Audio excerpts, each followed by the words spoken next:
Assalamualaikum warahmatullahi wabarakatuh. Hai para pencinta catur dan para catur mania, selamat datang kembali di Legenda Catur Dunia. Turnamen Champion Chess Tour FTX Crypto Cup sudah selesai. Turnamen online Rapid Chess Championship yang ada di chess.com sudah selesai berbarengan tadi malam kawan. Champion Chess Tour dimenangkan oleh Magnus Carlsen, sedangkan chess.com Rapid Chess Championship 2022 dimenangkan oleh Ian Nepomniachtchi. Sungguh menarik kawan, dua pemain ini mendapatkan kemenangan di hari yang sama menutup suatu turnamen. Gelaran chess.com Rapid Chess Championship ini berlangsung selama 26 minggu ini kawan. Selama 26 minggu ini hampir kita tidak libur untuk mengulas turnamen ini setiap hari Minggu dan hari Senin kawan. Karena kebetulan babak Swissnya hari Sabtu, ulasannya hari Minggu. Sedangkan babak knockoutnya hari Minggu, ulasannya hari Senin kawan.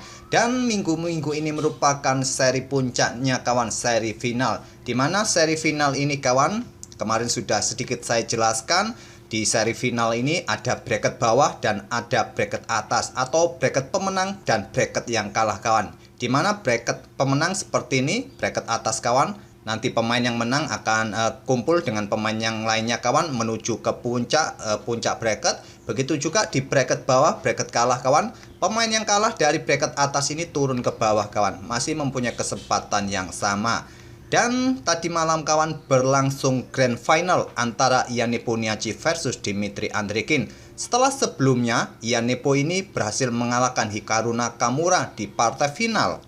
Dan Hikaru Nakamura turun ke bracket bawah menghadapi Dmitry Andreikin kawan. Tapi Nakamura berhasil dikalahkan oleh Dmitry Andreikin, sehingga Dmitry Andreikin ini berhasil menantang Ian Nepomniachtchi di grand final. Tapi sayangnya Dmitry Andreikin ini kalah 2-0 oleh Ian Nepomniachtchi kawan.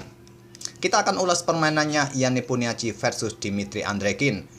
Game antara Ian Nepo versus Hikaru Nakamura pada babak final ini kawan, bracket final ini cukup ketat, berlangsung sampai Armageddon. Tapi langkah-langkahnya cukup panjang, berlangsung 80 langkah lebih, jadi cukup panjang untuk kita ulas. Kita akan lihat saja pertarungan di grand finalnya saja antara Dmitry Andreikin atau Ian Nepo versus Dmitry Andreikin.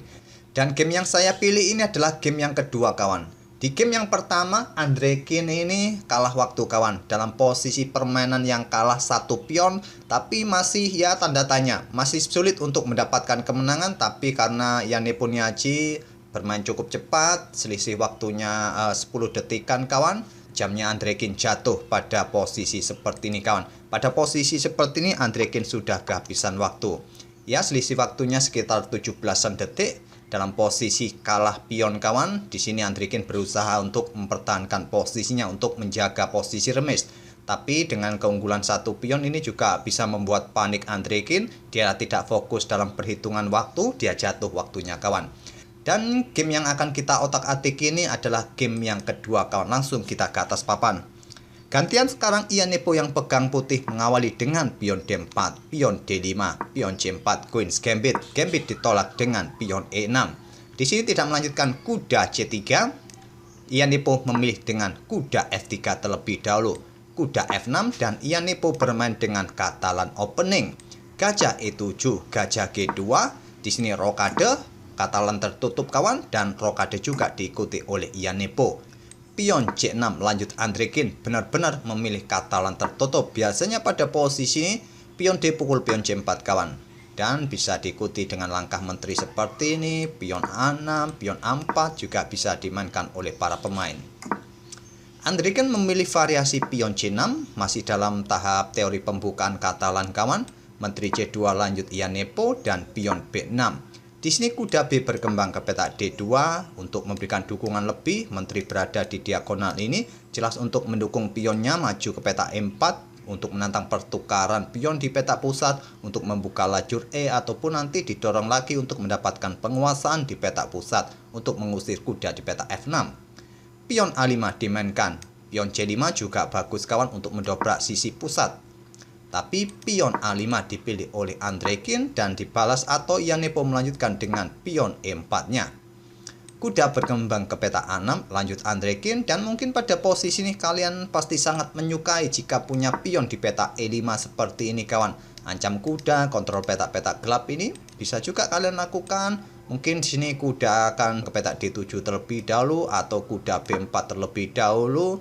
Ya, menteri simpel bisa kalian geser mundur ke B1 sementara ke D1. Mungkin nanti diikuti kuda hitam mundur ke petak D7 atau kuda hitam terlebih dahulu ke D7. Kalian bisa memainkan pion A3, pion H6, gajah B7 juga bisa dilanjutkan oleh hitam. Ianepo memilih dengan pion A3 terlebih dahulu dan gajah B7. Dan Ianepo masih belum tertarik untuk mendorong pionnya maju kawan untuk mendapatkan ruang di sini menjadikan petak pusat tertutup dengan dua pionnya, tapi ya masih bisa dibuka oleh hitam nanti. Pion dipukul pion C4 masih bisa dimainkan oleh hitam untuk membuka atau memberikan kesempatan gajahnya juga ikut bermain di diagonal terang panjang nanti kawan. Ianepo memilih untuk membangun struktur pionnya kawan dengan pion B3. Ini untuk mengantisipasi hitam melakukan pertukaran dengan pion C4 masih bisa diambil oleh pion B. Dan Ianepo masih mempunyai pion-pion yang solid di petak pusat. Tapi Andrekin memilih untuk melakukan pertukaran pion D pukul pion E4, dipukul balik oleh kuda dan dipukul balik oleh kuda hitam. Bukan pilihan terbaik. Pilihan terbaik adalah sesegera mungkin untuk membuka diagonal terang bagi gajah kawan. Dan putih mungkin akan melanjutkan pertukaran semacam ini. Kuda mungkin lompat ke petak G5 memberikan ancaman skakmat di sini disikat oleh gajah, dipukul balik oleh gajah putih, terjadi jual beli perwira seperti ini. Mungkin inilah yang tidak disukai oleh hitam kawan. Putih masih mempunyai kekuatan gajah Viacento di sini kawan. Kalau Stockfish melanjutkan pertukaran semacam ini kawan. Jual beli semacam ini dan bisa dilanjutkan dengan benteng bergeser ke D1 dan seterusnya dan seterusnya. Permainan masih cukup berimbang. Tapi di sini tadi hitam memilih dengan langkah kuda pukul kuda, dipukul balik oleh menteri. Selanjutnya gajah F6, bukan pilihan yang kuat juga. Pada posisi ini bukan saatnya juga pion C5 kawan karena gajah terang akan tewas. Benteng A7 bisa dimainkan backup gajah agar bisa membuka diagonal terang.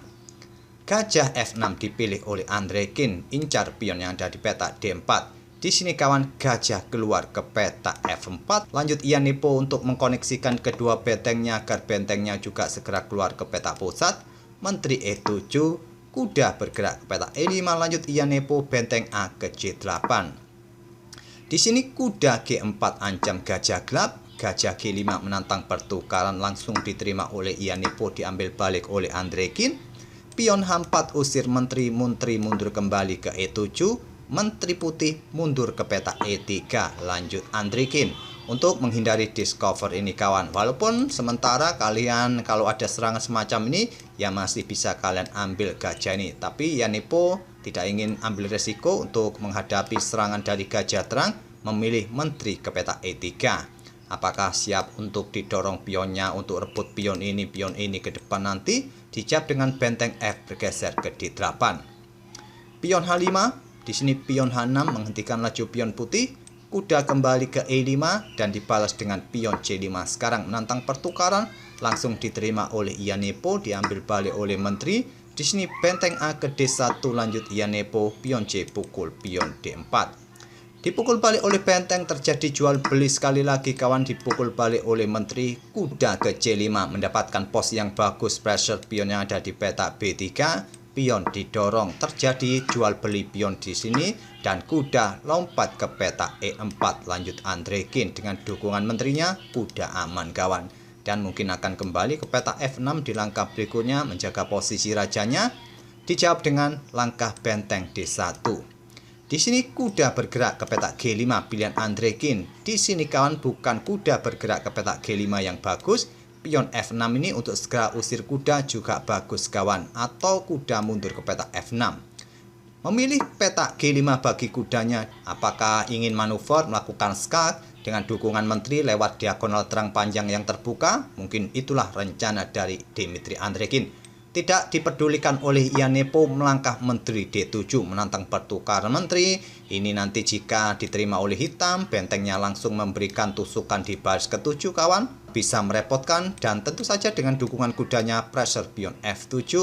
Pion siap didorong untuk usir kuda, pion F7-nya bisa jatuh. Andrekin melanjutkan rencana dengan kuda H3 skak, raja H2. Kalau cuma bergeser ke F1, permainan bisa remis kalau hitam mau kawan. Menteri ke sini skak, raja ke E2, menteri ke petak E4 skak. Kalian mau bergerak kemana kawan? Cukup riskan kalau bergeser ke petak D2. Kalau bergeser ke petak D2, maka selanjutnya adalah benteng F8 terlebih dahulu kawan, untuk mempertahankan pion. Tapi kalau bergeser ke peta ini raja kawan, ke peta F1 ya bolak-balik. Memang lebih baik yang mundur lagi ke peta F1.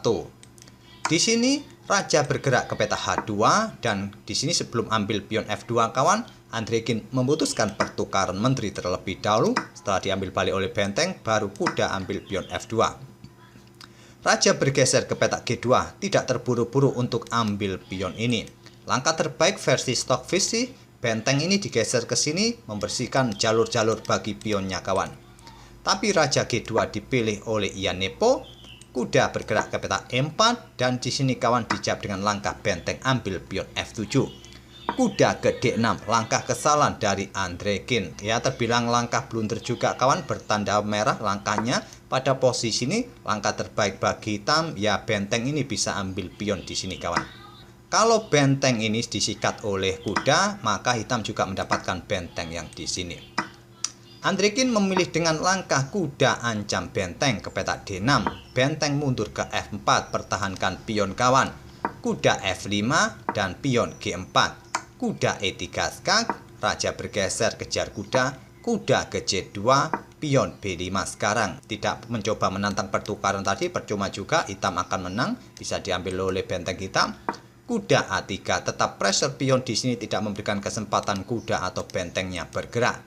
Raja E3 ingin membackup pionnya nanti kawan sehingga salah satu perwiranya bisa bebas bergerak. Dan pada posisi ini langkah terbaik bagi hitam mencoba membuka posisi depan raja dengan melakukan pengorbanan pion ataupun benteng ini digeser ke peta D8 kawan, ataupun menantang pertukaran benteng di lajur F merupakan pilihan terbaik. Tapi benteng C5 dipilih atau diangkat oleh Andrekin. Ini memberikan kesempatan bagi Ian Nepo melakukan aksi ancaman skakmat 2 langkah kawan. 2 langkah berikutnya ya posisi raja nanti bisa terjepit skakmat. Terlebih dahulu kuda ambil pion C4 skak dan raja mundur ke F2, tidak memberikan kesempatan bagi hitam untuk melakukan skak lagi dengan kudanya, memilih ke peta gelap kawan. Dan tetap ancamannya skakmat 2 langkah kawan. Kalau di sini benteng ini bergeser ke peta C8, ya skak garbuan di sini kawan. Benteng jatuh, putih tetap menang. Andrekin memilih dengan raja bergerak ke peta H7, tetap kawan benteng F8.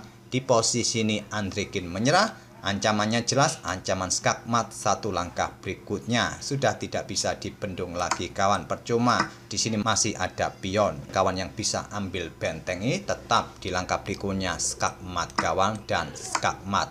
Itulah langkah yang bisa terjadi jika permainan tetap dilanjutkan setelah benteng F8 ini. Tapi di posisi ini Andrekin menyerah. Itulah kawan partai grand final dari gelaran Chess.com Rapid Chess Championship 2022 ini. Selamat bagi Ian Nepo dan selamat juga bagi penggemar dan fans-fansnya. Oke kawan, gelaran turnamen-turnamen online sudah berakhir minggu ini. Kita masih mempunyai 1 turnamen lagi dari Abu Dhabi Chess Festival kawan, di mana tadi malam rest day tidak ada partai yang digelar. Jadi partai ke-6 atau babak ke-6 akan dilanjutkan nanti malam. Ulasannya besok kita akan otak-atik. Tentu saja dari permainannya Iren yang cukup bagus sampai babak ke-5, memetik 3 kali kemenangan, 1 kali remis dan 1 kali kalah.